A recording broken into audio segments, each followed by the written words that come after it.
Ça change tout parce que dans le système des médias traditionnels, vous attendiez d'avoir le lendemain matin, et je ne parle que pour la télé, je ne parle pas pour la radio, je ne parle pas pour le print, bien entendu, mais pour la télé, vous attendiez le lendemain matin pour avoir vos résultats d'audience, et derrière, vous dérouliez toute une batterie de tests pour savoir effectivement est-ce que votre notoriété avait bougé, est-ce que l'indice des NDV de Nielsen avait bougé avec une campagne de pub ou sans campagne de pub, etc.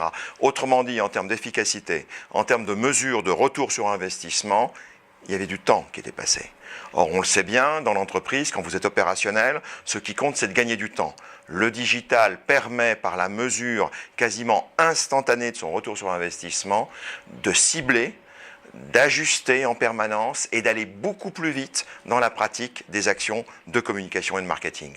Donc c'est l'instantanéité, la flexibilité, le ciblage et le retour sur investissement mesuré en permanence. Pour le consommateur, à l'ère digitale, la marque, à la limite, est responsable. Elle l'était déjà avant. Lorsqu'il y a un problème dans un produit, c'est la marque qui est responsable. C'est pas l'agence de com, c'est pas le média. À l'ère du digital, la marque doit rendre des comptes.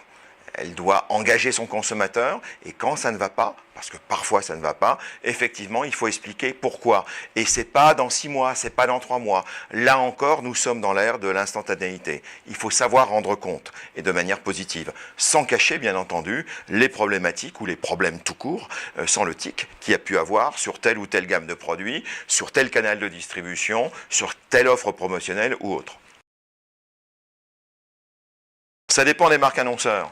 Dans des entreprises, les organisations ont voulu que le digital soit totalement transversal au marketing, à la com. Là, la plupart du temps, oui.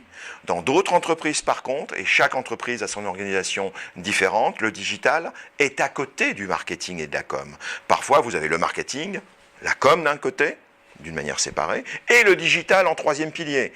Lorsque vous avez des piliers, il est difficile d'avoir cette transversalisation liée à la transformation numérique. Parfois, certains directeurs marketing, axés sur leurs médias traditionnels, n'ont pas tiré toute la mesure et les bénéfices qu'ils peuvent retirer du digital. Ça va venir, puisque, à la limite, on aura gagné la révolution numérique lorsqu'il n'y aura plus de direction numérique dans les entreprises. Nous avons maintenant des annonceurs qui mettent plus de 50% de leur budget de communication au sens large dans le digital.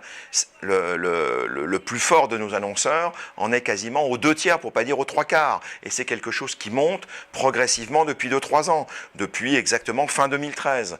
Donc cela dépend des annonceurs. Ceux qui ont goûté au digital, allant jusqu'à, en termes de compétences RH, internaliser les trading desks, internaliser des MP, des SP, c'est des gens, quand ils y ont goûté, ils ont du mal quand même à revenir en arrière.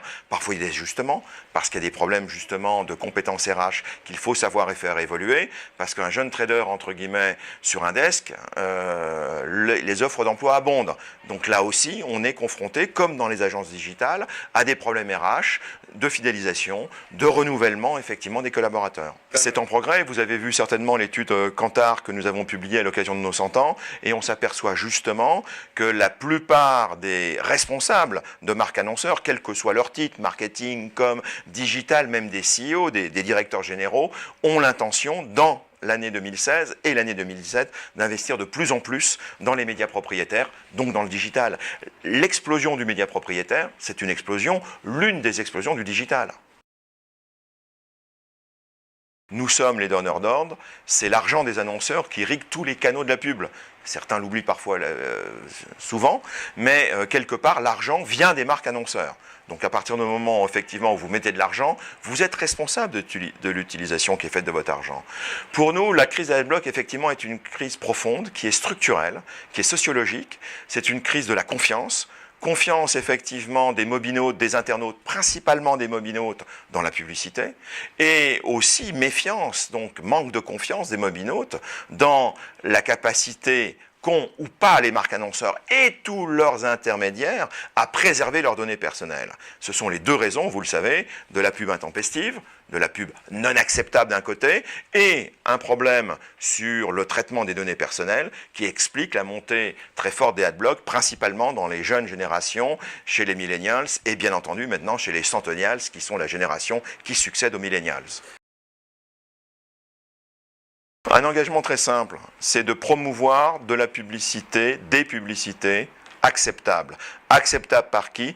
par le consommateur, c'est-à-dire par le mobinaute, par l'internaute. Ça, c'est exactement le sens qui s'est dégagé de la Coalition for Ad Better, à laquelle nous participons par notre organisation mondiale, qui est donc la WFA, qui a fondé donc cette Coalition for Ad Better avec l'IAB, avec la WFA, et qui a drainé quand même des grands noms de l'industrie que sont Google, que sont Facebook, des éditeurs américains, Teats, qui est une entreprise française qui a rejoint entre guillemets la coalition, déterminer quelque chose qui respecte le consommateur, c'est le sens de l'éthique de la communication que nous avons, nous à l'UDA, que tous nos adhérents ont signé. Vous savez que 50 d'entre eux notamment font des reportings spécifiques sur la communication responsable. Nous allons fêter l'année prochaine, en 2017, le 10e anniversaire de notre charte de communication responsable.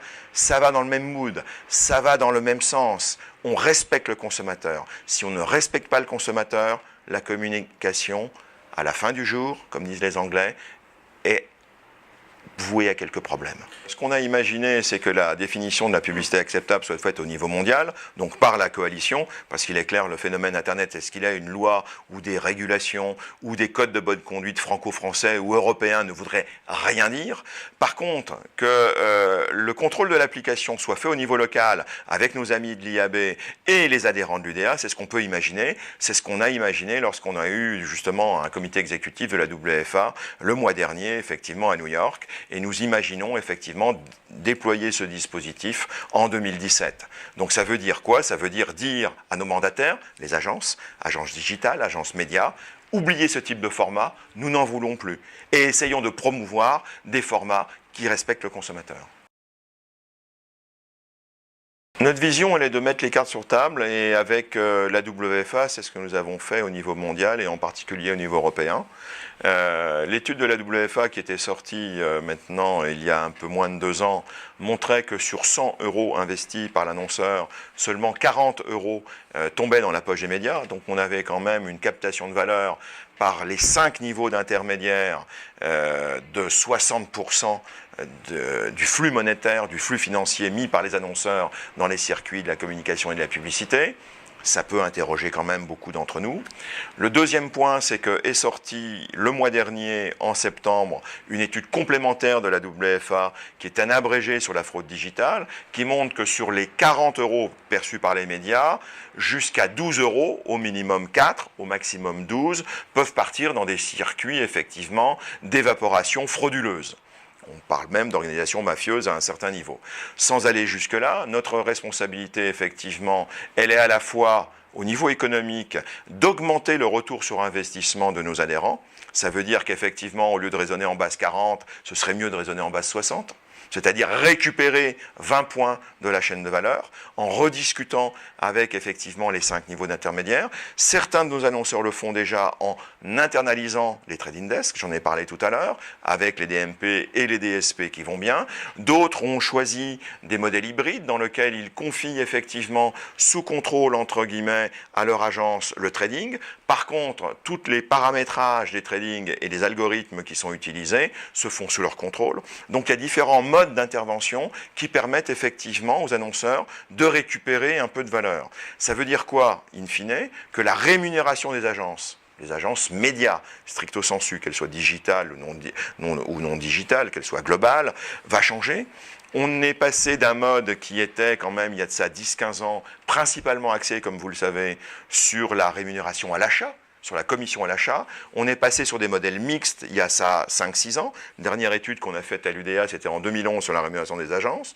Nous allons sortir la rémunération 2016 des agences et on verra effectivement que le modèle payé en honoraire, dans lequel vous utilisez l'agence comme un consultant, comme un stratège, qui va vous faire une préco de plan média, une préco de stratégie média, sera de plus en plus importante. Donc une rémunération et donc une valeur qui ira beaucoup plus vers le consulting et qui ira de moins en moins vers des achats payés à la commission. Ça résout en même temps le problème de la valeur du travail des agences. Ça veut dire qu'effectivement, on aura de plus en plus besoin de hautes compétences médias, au sens général du terme, en intégrant le digital, chez nos amis des agences. Pour moi, la tendance est simple, c'est le mobile. On le voit bien, que ce soit dans d'autres pays que l'Europe ou que la France. On voit la consommation des jeunes générations. Raisonner, non pas sur du mobile only, mais sur une dominante de mobile, c'est quelque chose qui est très important. Ça permet effectivement de personnaliser le message. Ça permet d'avoir quelque part un ROI individualisé, et on va aller là-dessus tout en ayant effectivement des instruments, que ce soit sur des plateformes de réseaux sociaux mondiaux ou pas, qui seront de plus en plus à la fois mondialisés d'un côté et personnalisés de l'autre. C'est la tendance dominante, pas forcément pour 2017, elle le sera en 2017, mais elle le sera encore plus dans les années qui vont venir.